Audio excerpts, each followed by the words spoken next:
Take us away. Happy Friday, everyone. Welcome to Stand Up. Today, I'm gonna share my screen and pull up the Trello boards, and we're gonna go in the order that I find Trello cards, wherever they are. We're gonna start with pre-processing, development, testing, and then go into the grab bag. So if you want to think about where your card is when you're coming up, this time you have a little bit of warning, rather than me just picking whoever I see.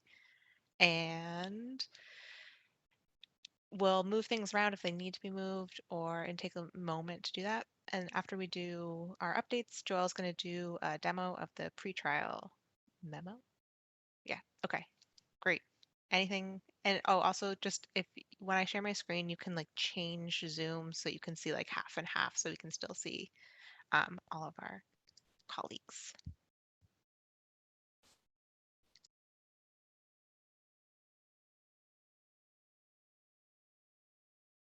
Oh, she may have hit the wrong button. Give her a second. There we go. I got kicked out. Oh, we thought you might have hit the wrong button, but either way, let's try again. Maybe just kicked you out when you were trying to share. Maybe. There we All go. right. Is that better this time? Okay. Great. All right. So the first person I see that we have on with us today is the late docketing statement appeals. I think that's Regis. You want to give us your update? Yeah, my Trello card is painfully under updated.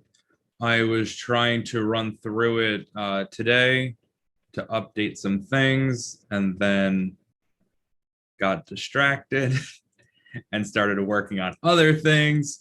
But at the moment, we're just waiting to get feedback from our subject matter expert from the appeals court.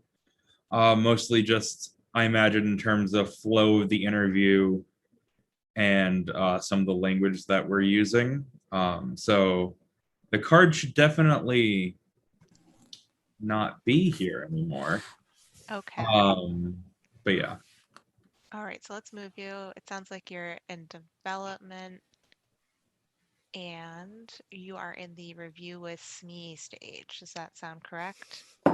Yes. Okie doke. So I'm going to move you to the development board in there, and you're going to have to update your checklists accordingly to that have happened, or maybe we need to backtrack a few steps. You and I touch base on one of those things. So fantastic. We've moved your card into Just so development. people know, no one should feel bad about their card being wholly unupdated. That's one of the reasons why we're doing this, is because we realize that it's a problem we've all had. So it's just keep that in mind. We're gonna do well though. This is a growth area for me personally and for the project. We just don't utilize these as much as we could. So we're going to start doing it together to support each other on this mission. Okie doke. So Regis, do you have anything else? We've updated your card. It sounds like we're waiting for feedback. And what about your regex project? Jury instructions, anything? Yeah, jury instructions is coming along. I've been bugging David a lot past couple days. But it's coming. No good news Friday, unfortunately. Maybe by the end of the day. We still have time for good news Friday. All right. That's a good attitude. Okie doke. Next, I see the appeals brief appendix. Catherine, how are you doing? I think Catherine had to step away, it looks, in the chat. She did tell me that. Oh, and I think I missed the chat when I exited the interview, but she did tell me she might have to leave. So I will update for Catherine because her and I have been working together. The appeals brief appendix is part of a larger appeals project. So we just hooked her part that she sent through the Weaver into the larger project that already had an existing repo. And the goal now is to kind of clean out the duplicative questions that came from the Weaver. So Catherine and I are working together. She's doing great. She's also doing some testing on the larger template that I'd built just because it's impossible for me to keep focused, and she has fallen into the same trap. We lose track of what we're testing, and so I'm glad to know that it's not just me. So I'm thankful to her for that. So shout out on that one. And I think we're still kind of in that generate code area because we haven't cleaned it up yet, which is why she hasn't moved her card. So I think she's in the right place, which is great. All right, and then I see Sarah, the request to choose someone authorized, right? Yes. Are you here? Yes. How are So you I doing? met with Jennifer Howard from Rosie's Place, who was great. There are still, so she was kind of going to act as a reviewer, as a subject matter expert, someone who kind of fills out this form a lot.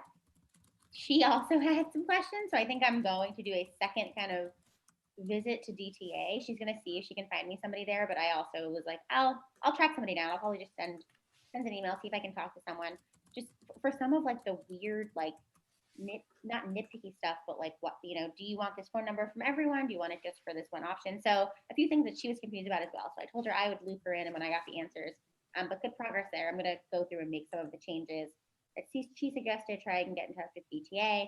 Then once that's all set, make updates and probably reach out to Caroline for another plain language review. And Eleni and I are still down to just Newton District Court. I don't know why they're up for the filing update. I don't know why they're so mysterious, but I will track them down. So yeah, good progress on all of them. Okay, no one could be elusive with you two on it. I know. So, all right, that's great. And so since you're in the SME review area, I'm going to move your card into the same that we just moved Regis. Does that sound like where you Yes. want to be? Okay. Yes, perfect. Thank you. And if you have checklists below. Great. And just update your checklists if they need to be. Okie doke. And then I see Kajal and Shauna.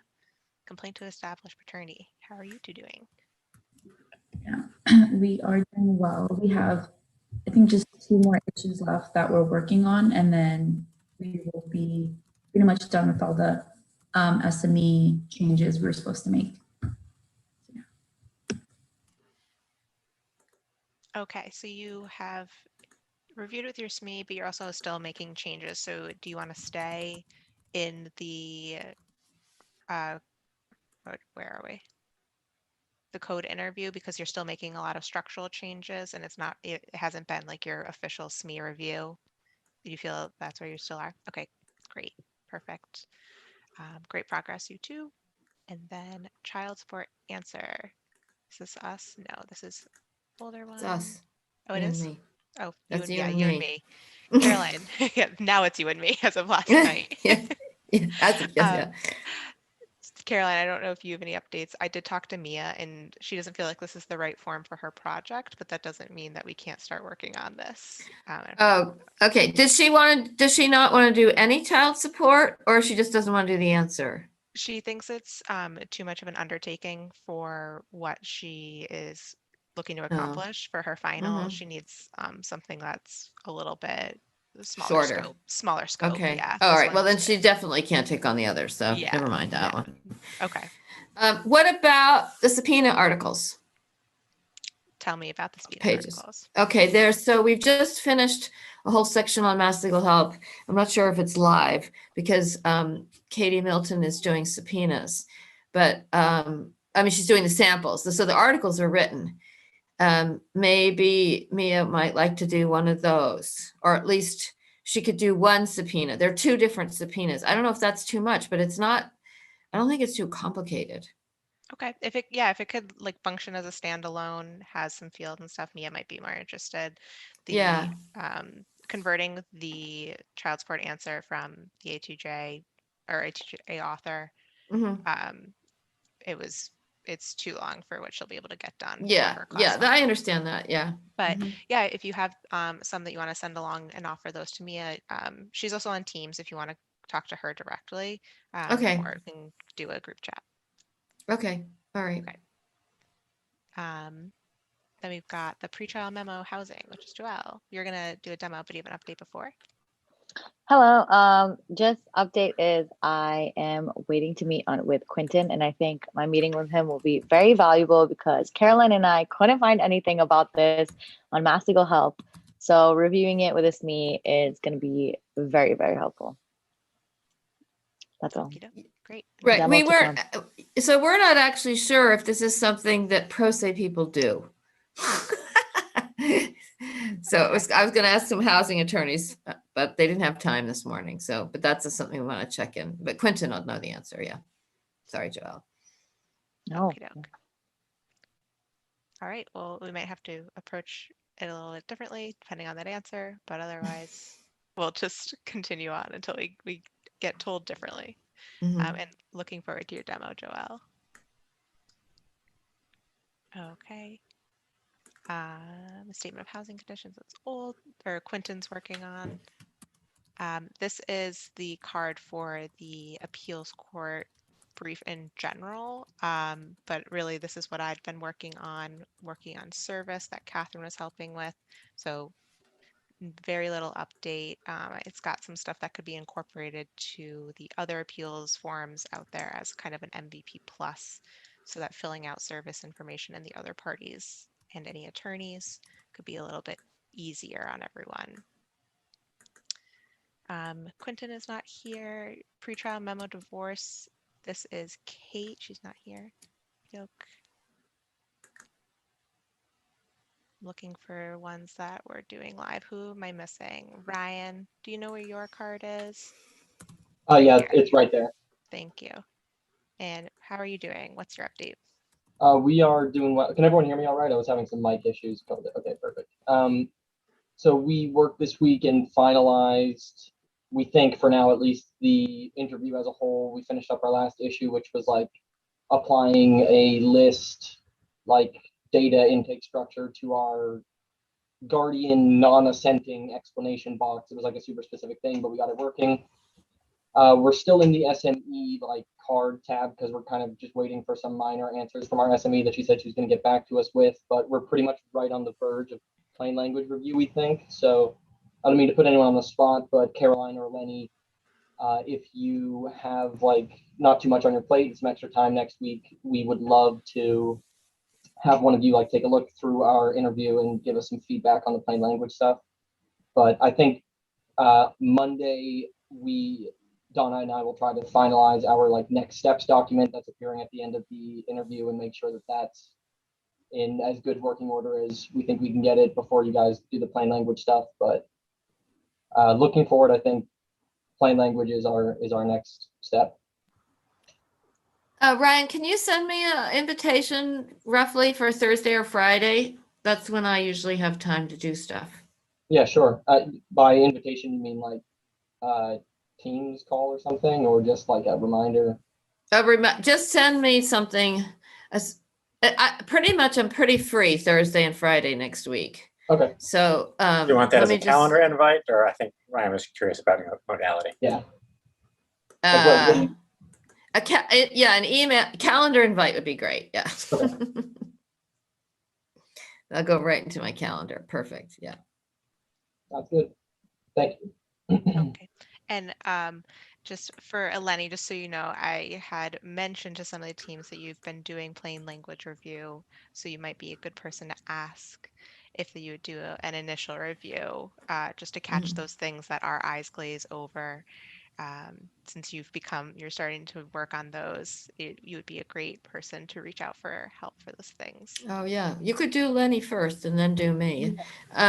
Just Did so you, I don't Ryan? think, I know if I connected with Eleni, so I didn't want her to feel like Yeah, she was out of she her says what? depths. Yeah, I can't so remember. Ryan, did you go through? There's a plain language readability checklist. Did you go through that? Yeah, we tried to follow that as best we could. Okay. But I'm sure we've missed something. No, that's okay. It's just And it's helpful if you've actually done that. You will have more language you want to look at once you get the next step document, because that's going to be the one that's really key. Yeah, we've mostly finalized that, but I just want to wait until Donna can come back Monday and like give her input, and we can finalize everything, and hopefully we'll have adhered as best as we could to the plain language stuff. Okay, great. And Ryan, I think that your group is one of the first to start working on that next steps document. So I think that it would be helpful once you've gone through it, maybe just to share with the team what that process was like for you, how you leveraged your SME or what you did in collecting information. So once you've gone through that process, I think it would be helpful. Sounds good. Thank you. All right. Have we gone through all of our teams? We got Cardinal, Jana, Joelle, Ryan. We just, okay. Does anybody else have a card that they'd like to go to? Eleni, you've got a bunch in the grab bag. Any specific you'd like to talk about? Not really. I mean, Sarah touched on the court location project, so we only have one more court that needs the phone number, the like verification of the address, the filing address. For the language audit, I've been, like you suggested, kind of just going one by one and touching bases with the SMEs before, like going through all of them. So the reinstatement of tenancy I've gone through with Quentin, and service by alternative means and diligent search I'm going through with Carolyn. They're all checked off because I went through initially and made an issue on the GitHub with all the plain language that I made, and now I'm going through it slower when I make a new branch on GitHub, like by coding it, if that makes any sense. That makes perfect sense. Sure. And then the attribution project, I've done pretty minimal work on it. I just found some people. I put a document on there with who I found, like authors for interviews. So yeah, it's just like pretty minimal, but I just like started to chip away a bit.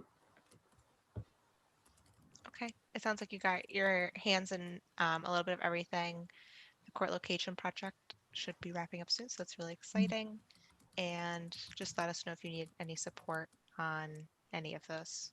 Yeah, if As you anyone kinda- wants to jump in, especially with the attribution project, like go ahead, feel more than free. Okay. Awesome. Does anybody else have a card that they wanted to talk about before I stop sharing my screen and go to the rest of the team? Okay. All right. I see. Bryce, do you have any updates for the team?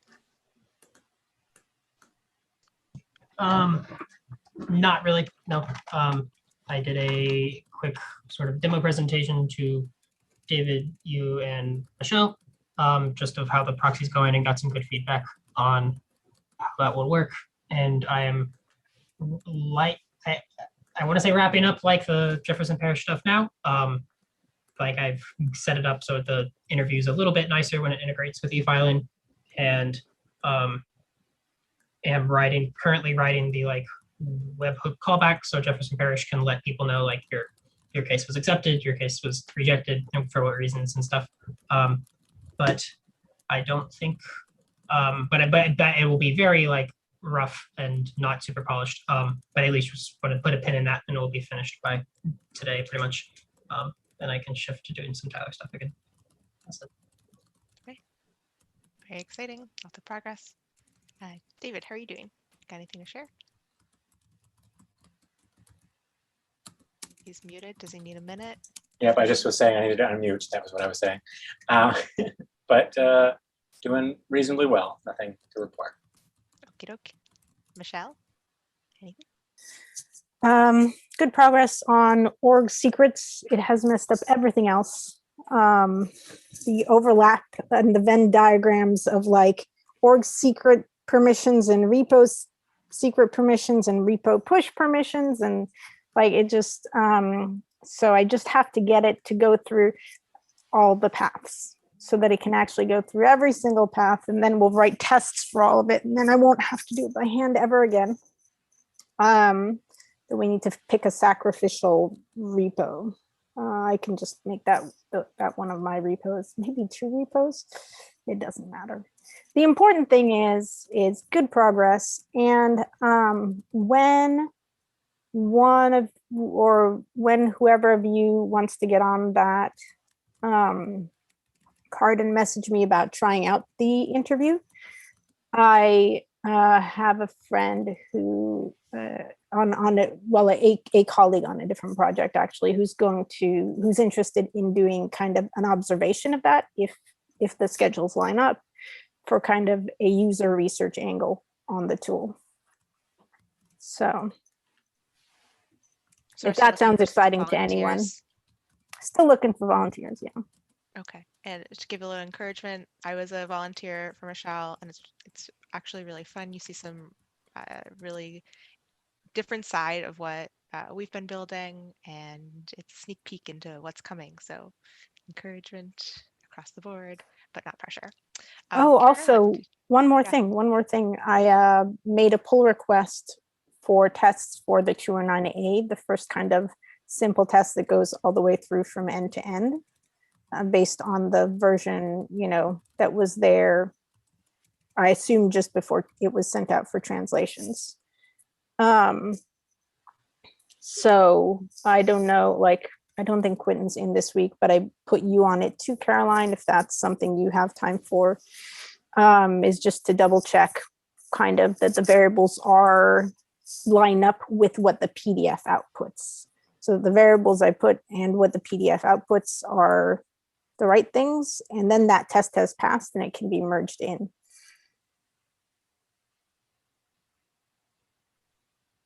Okay, That's all. sounds good. Caroline, did you have additional updates you'd like to share? I think everything I did this week was with other people, so it's already come back. I think. Okay. Aubrey and Eleni, That's- yeah. So Eleni and I worked a little bit on the 209A flow chart, but we said that. Did you say that already, Eleni? No, I didn't. So Oh. thank you, Caroline. She's Yeah. got a lot of eggs in the basket somewhere. Yes, she does. Eleni's doing all the things. Mhm. And just actually on that note, Caroline, after the conversation that you and I had about the 209A, I responded to the GitHub issue. Just if you haven't seen it, I did. Oh, I leave a haven't. comment. Okay, I'll have a look at that. Yeah. Nothing urgent. Okay. Okay, awesome. And Lisa, you said that you are here to say hello. Did you have an update for us? I can't tell. I have something that might be of a special interest to Caroline and some other folks. I'm having a little trouble hearing you, Aubrey, the difference in the audio. It may only be on my end because of my connection. You were a little softer than other folks. I hope I'm not blasting everyone. We are launching in here. It's not necessarily a document assembly issue, but it's relevant to document assembly. We've been having a lot of activity, COVID related, in terms of public information resources, which of course are related to forms and anything else that people have to read. And I guess my challenge is how to, without putting people off, when you have staff, attorneys generating content, how do you encourage people to adopt plain language guidelines and make them friendly without people write it very. So Lisa, unless it's just Lisa, No. whoa, wait a second. It's Lisa. I think it's Lisa, Lisa. just as you were about to say the crucial stuff, how do you get people in a friendly way Sorry, get am I people breaking up? to something? Yes. How do you get people to do? Maybe type it in. Encourage people to Lisa, I think contribute. Oh, Oh. we lost her. Oh, she's gone. lost her. It's a rough technical day. It is. Okay. Do we does the Zoom meeting have a phone number people can call in? Just use they do, right? Because It Quentin does, does it yeah. all the time. Yeah, it has. Does I can actually, Maybe link that to her. yeah. While we wait for Lisa to rejoin, Joelle, do you want to queue up? Be ready for the demo. We'll give her a minute or so, but if she doesn't join, we'll start the demo. And I know that this is bleeding into, oh, Lisa's back, but for those who can stay and usually stay for Casual Friday, if you wouldn't mind staying for the demo, but we are approaching the end of official stand-up time. And Lisa, I see you're I guess the back. question, Sorry. yeah, let's hear if we can hear Lisa.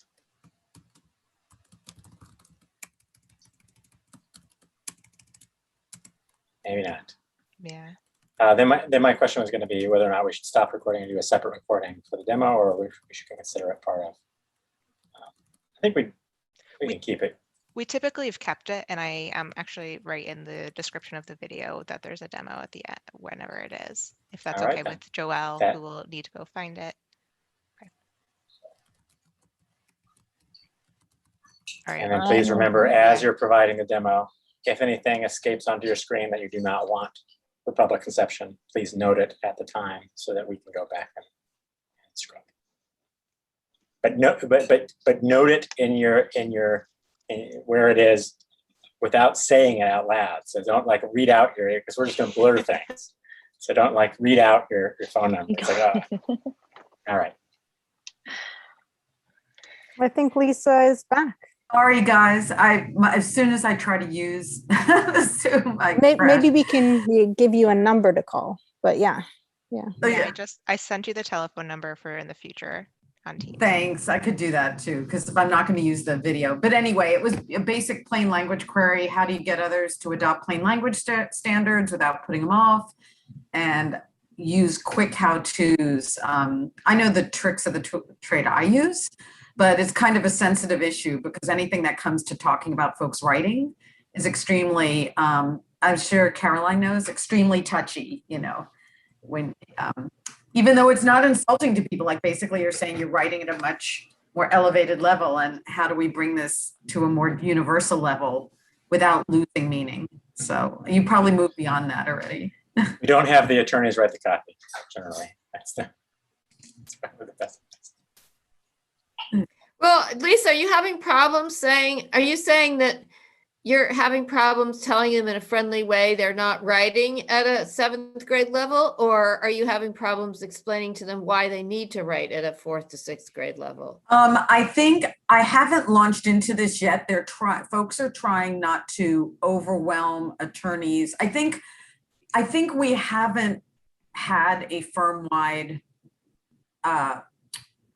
we haven't addressed this issue formally in terms of what we do. I think folks who are responsible for posting things just try to do the best they can. But I think there hasn't been kind of a general philosophy about this yet that's been offered to people, or people haven't been trained in this yet. So, and there's turnover and everything.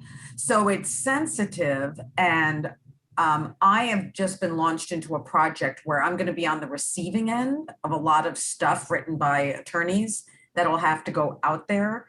And what I used to do when I managed one of the sites was I just rewrote it. But the problem was that sometimes you know how this goes. You can affect someone's meaning, because if they write something in such a way, yeah, of course, that's simplification can change meaning. And so if people write something simply to start with, there's a much better chance that their meaning won't be altered in the editing. What if you, you tell people, whoever is writing you give them the whole spiel about why they have to write at a certain level, and you give them some of the tools. So they struggle with it as much as they can. And then you explain that it's a complicated editing procedure. And I don't know what your resources are, but that somebody will review it and then needs to check back with them to make sure that you haven't distorted the meaning. Yeah, and you can say that people are doing this all over the country, Well, this is the thing. I'm in the middle or lower end of the totem pole on this. So I have to be very savvy in how I address it, because I don't want to trot on toes above me, and I don't want to alienate people who I'm reaching out to. So what I'm going to try to do is present this to management in a way that's friendly, and say, if we could encourage people to do this from the get-go, because also people get upset when they send something in and then it's completely rewritten. Well, that's what I'm saying is before they send it in, that's where I'm aiming. That's exactly what I'm trying to do. But I'm getting a little pushback in my efforts to do that, with the message that might be overwhelming for staff. And all I've said is aim for a 3rd to 6th grade level, but people don't, and that you can set your spell checker Well, to the assess answer is, do you want people to read it or not? I mean, you can say it diplomatically, but there's no point in putting any work into something that people can't read or understand. I mean, that's the Yeah. response, and you just say it as tactfully as you can, and you can send them to Yeah, all I the. think most of the end product winds up pretty much that way, but it's because people overhaul it. Yeah. Yeah. So, but thank you for that input. It's just I guess I'm trying to figure out a very sensible way of navigating this. And if anyone had like, I know what my tools are, but if I thought if people had addressed this before and they had like a handy how-to document, and what we really Well, need that- probably is training on this. There's Yeah, I tons mean, of. Yeah. I was going to say, as a group, the way we But normalize anyway, this, I don't want to digress too much. Lisa, I was just going to say, as a group, we keep batting around the idea of a style guide. And so we have right now we have a checklist. So having a document that you can refer to, and that might be something that might be more amenable to the attorney's understanding. Say, oh, well, we're writing to a style guide. So it's about but then you have to have someone with the you have to have someone with the authority to implement the style guide. Mm-hmm. Correct. And that's where I'm caught a little bit in the middle, but that is an excellent idea. I'm going to have a meeting with someone above me on the food chain. And I think I'm going to put that in my calendar reminder saying, remember to mention suggestion of a style guide. That's an excellent idea. Thank you, everybody. Yeah, thank you, Lisa. All right, without Yeah. further ado, Joelle. Here we go. And Joelle, will you remind us what form it is, set the stage for us a little, and what kind of feedback you are looking for today? Yeah, so again, I apologize for the 1,000 tabs, but I feel like that's a common thing. So I'm glad I'm not the only one. I'm working on the pretrial housing memo. I didn't realize how valuable it would be to meet with Quentin before I did this. So I should have, just to have a little bit more background information, because me and Caroline had a little bit of a hard time just figuring out where this goes in the eviction process, and if you would have filed an answer or like a summons and complaint. So hopefully after meeting with Quentin, I can kind of add those to this interview, just so the tenant is not writing the same things over and over again. If this is like after the answer, some of the questions seem to be the same. So that's just like a little preface. But this is the pretrial housing memo when a defendant is being, or the tenant is being threatened with eviction by their landlord. Joelle, This is, you also, yes. Joelle, you also wanted to raise a question about whether the tenant is actually filling in information that we thought the landlord should fill in. Remember, that's the other piece. Yes, definitely. It'll there comes questions later on asking about like things specific to the landlord, like how much time they need to plead the case, which I'm not exactly sure. Michelle had a good point in the chat. Like, what level of review are you looking for here? I guess still SME review and things that you guys think don't make sense, or maybe the order needs to be changed a little bit. Hopefully things make sense. Went over the language a lot with Caroline yesterday, but if anything is just a little bit confusing because this is a form that the tenant fills out, but there's some questions about the landlord, it can get a little bit confusing about what exactly the tenant would know. So any feedback on that would be great. So will it kind of avoid, are we trying to avoid language stuff? I mean, have you implemented the language stuff already, or? I've implemented most of the language stuff. For Okay. example, this page right here, I talked about it with Caroline, but I did want to go over it with Quentin with the SME just before to see if I could reference those prior forms and stuff like that. But I mean, language comments would still be appreciated. This is passive voice, if that's a language thing that we're covering. And so I don't know, but that's more on Caroline's end. I'm not sure. So this is a And the page stuff that in I the hope, parentheses, yeah. I hope to add like steps to this page, like Okay. telling the defendant, hopefully, if you can, like if you have the summons and complaint, if you have your answer, like have those in front of you because you will be referencing them. Have something like you fill out this form after you have been threatened with eviction, or after got an eviction notice, or after getting a notice to quit, stuff like that. I'm just, again, Quentin, waiting for him.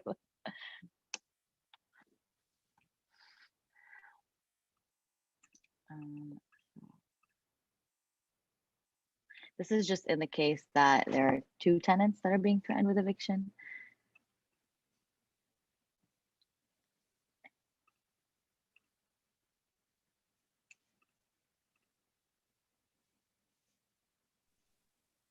So on the previous page, great Yeah. progress so far. On the previous page, so if you undo one, there's a little checkbox that is kind of really easy to pass by, that not only is easy to pass by, but also says, is this where you are currently living? Whereas I would expect for a checkbox to say, this is where I am currently living. Okay. But I would be, depending on how important it is, I would make it a radio yes, no, because then they have to answer it and it's required and they can't move forward. If this is important for them to answer accurately, then I would suggest, yeah. Okay. Okay. Is there a reason to make this different than the regular address question? Is it just that extra checkbox? It's that, not sure if the rental property, if they are filing this, if they are still living there at the time. So that's why I gave them the option of writing the rental address of where they're being threatened from eviction, and or if they have like, if they are living like with a friend or something, then they would write that. They would just check this if this is where they're currently living. It would only matter that they are living somewhere else, because the default question was send these papers to your court, just to see what court is next to them. Okay. I'd be interested in the logic that ensures that this is their address and used for the court address. That's really cool.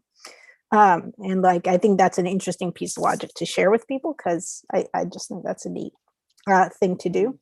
I'm trying to think if there's a way to use the default question, but I think you're probably right here to make it customized. Does this use the address fields method? Yes. So address fields paren. Awesome. Cool. Mm-hmm. This is looking awesome. Cool. Keep going. Sorry, a point on that, the last one as well. If if it is a different address, we collect so if that, for right now, if that was unselected, it doesn't collect the user's current address. No.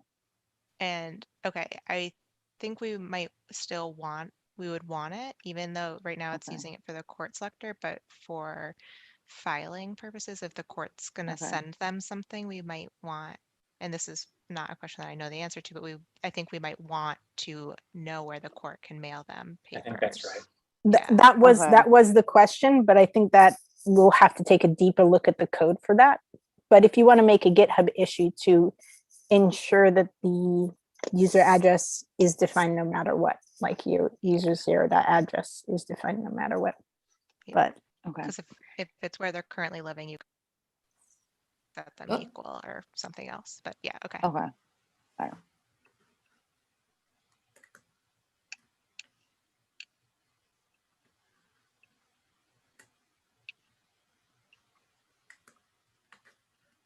So something is up with my contingent questions. I don't know what's up, but I thought my code was right. I'll take a look at it with Michelle someday. But this is supposed to pop up only when this is checked.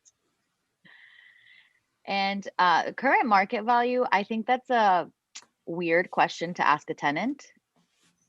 I don't know if you guys have any thoughts on it, or if it's something to talk to the SME about.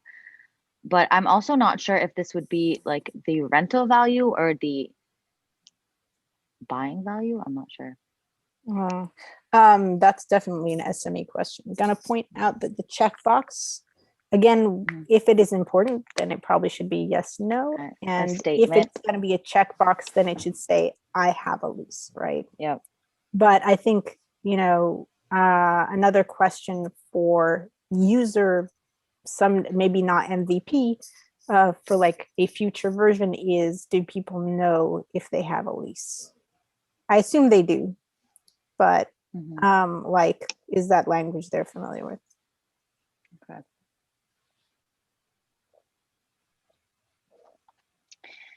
Again, contingent on this, but that's an edit I shall fix. I'm also like confused of why the landlord is supposed to know, or why the tenant is supposed to know the witness is for the landlord and the experts for the landlord. These are a bunch of questions that I don't think I would know as a tenant. So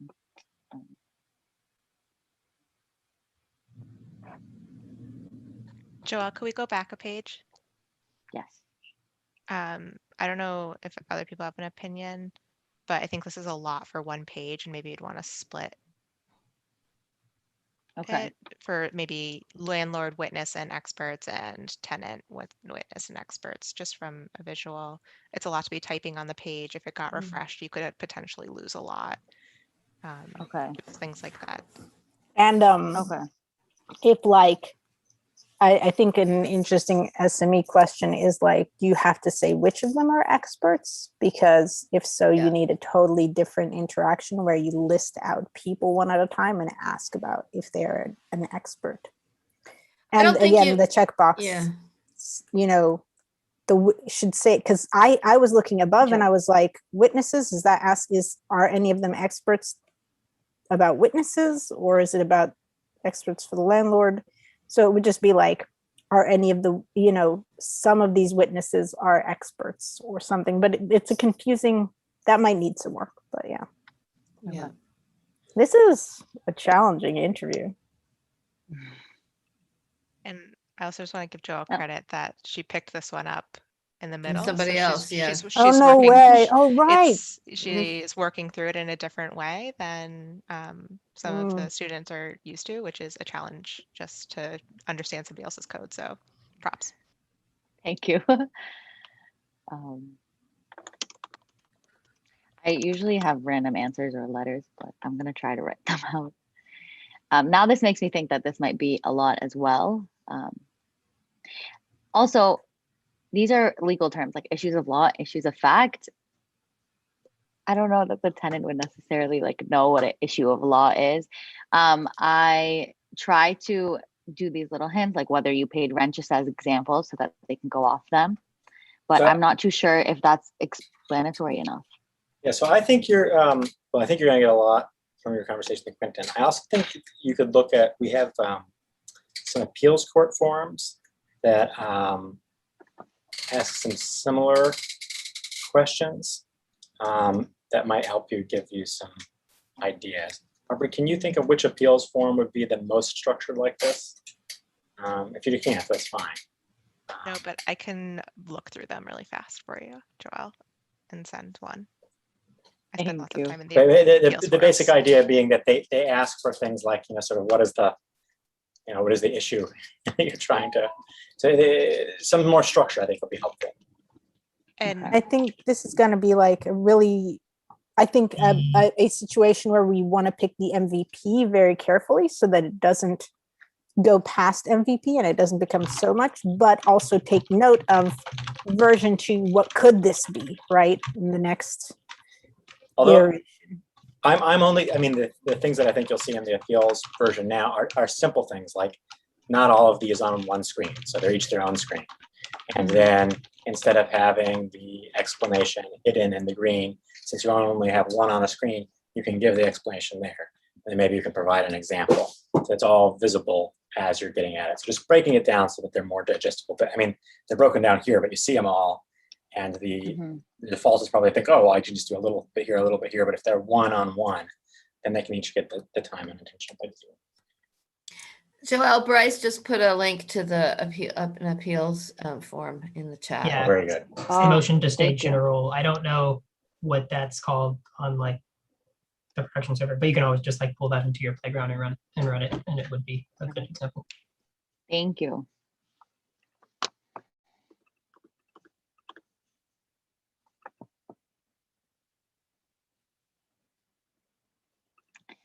Again, another question. I don't know how the tenant would know how much time the landlord needs to plead their case, but that's what's required. It said, how I much also prefer time do you need to plead your case? It doesn't say the landlord. Oh, I see, the landlord's time. I think Yeah, this again should be separated into, like, the fact that the heading at the top asks different things than are in the questions. That is a sure sign that some splitting up. I think Caroline was about to say the same thing though. Well, first of all, you can say you as plural, so you all, that's one thing. So you could actually combine this into thing, but I think until we know what the deal is with the tenant having to put the landlord's information in, it doesn't make sense to start playing around with the interview till she hears from Quentin. So that Yeah, was fair really enough, yeah. what the issue is. Yeah, Yeah. you know what? He'll have a lot of these notes. I don't know if we need to dig down super deep. Like, and Joelle, by the way, when we do proper reviews, people think, oh, it's going to be a 15-minute thing, and it's always an hour or more. So you're, you know, there is She's no, well under time at this yes, point. yes.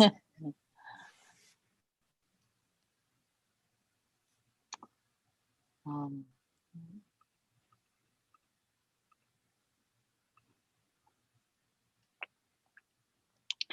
Oh, this is something I wanted to ask the team. So what is the docket number for your case? Pretty straightforward question. I just wanted to do a little thing like, oh, it might be in the top right corner as like a little help button, but I had no idea what to write here. So I literally just did that colon.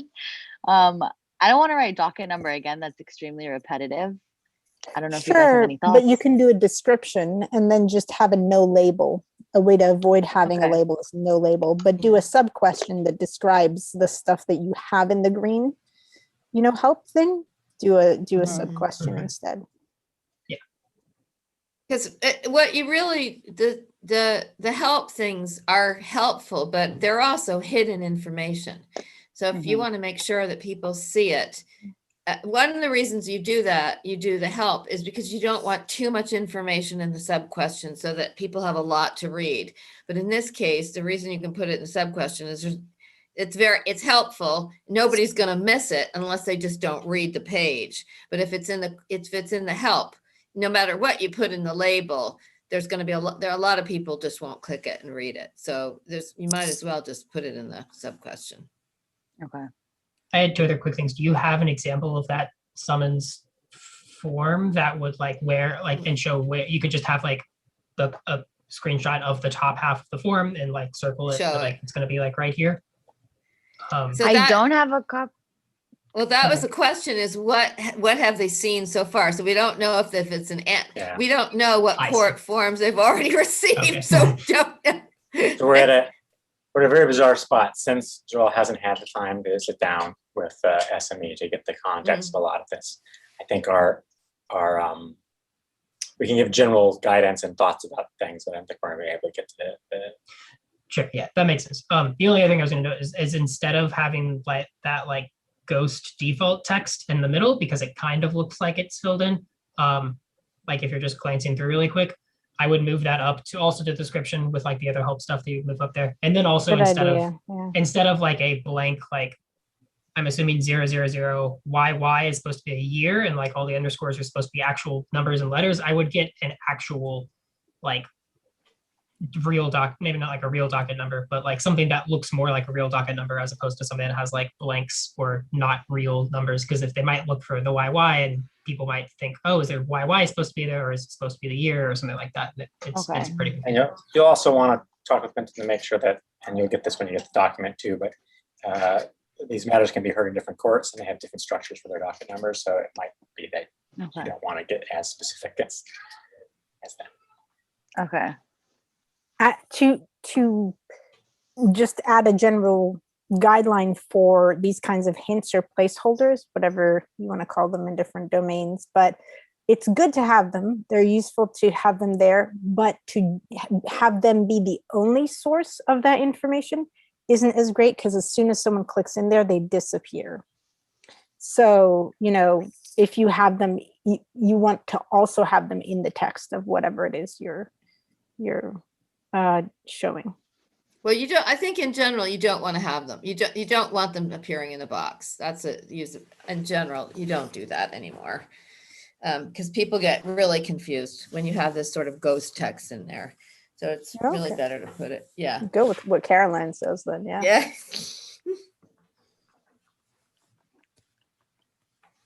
I think, as I said to Joelle yesterday, is really the only time you want that is right here. So where it's in and it'll stay in and you can change it, right? That's the only time you have text in there, and this text is real text as opposed to the ghost disappearing suggestion text.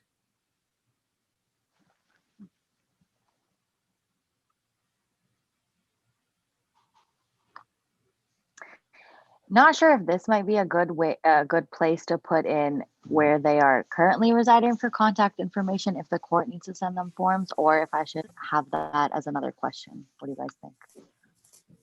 I keep them as separate questions, but we often ask those one after the other so that we're asking the user about their information all at once. But So like addresses together specifically. Okay. Yep. And we are you saying, Aubrey, are you saying that we put this also with the addresses, like this screen specifically? Yeah, typically we have had like address and then contact followed. You know what we could do here in this particular interview, because you want to ask about the address of the rental property at the beginning, because that's part of the content of the form.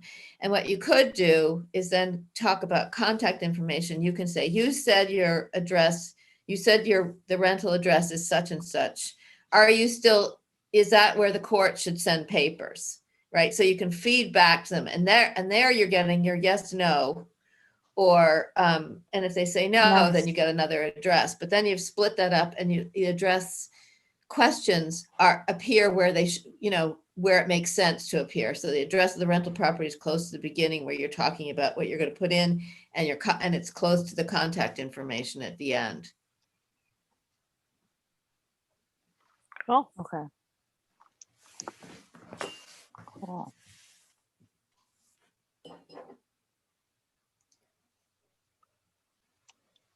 Here it is, the masterpiece.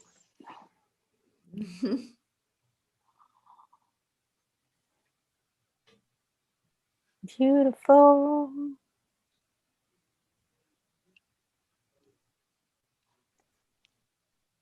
Oh, I realized this today, but I know we talked about it, and I think I know where to find a solution.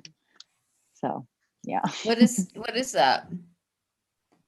It just means she's getting the information from the object in a way that is not giving it to her as a string, not the right see. format. That's all.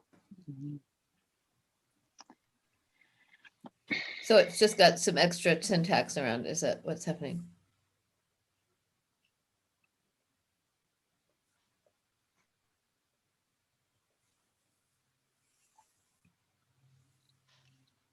Oh, there we go. Beautiful. Beautiful Nice job, job. Joelle. Thanks, guys. Awesome work. What does by tenant mean? Never mind. You know what? It's legal questions. I'm not going to ask them. Not going to ask. I'll find out when I go to law school. Joelle, I know that it probably feels like you have lots of more questions than you started with, which is a good thing. It means it was a good demo, but just really, I commend you again for taking somebody else's interview and working through it, because it's like a whole new way of thinking. So great job. Thanks, guys. All right. Do you have anything else you want on the record? Any questions or anything? No, we're good. Okay. Well, and thank you to everyone for doing an extra half hours of work that bled into our schedule time. Thanks, guys. So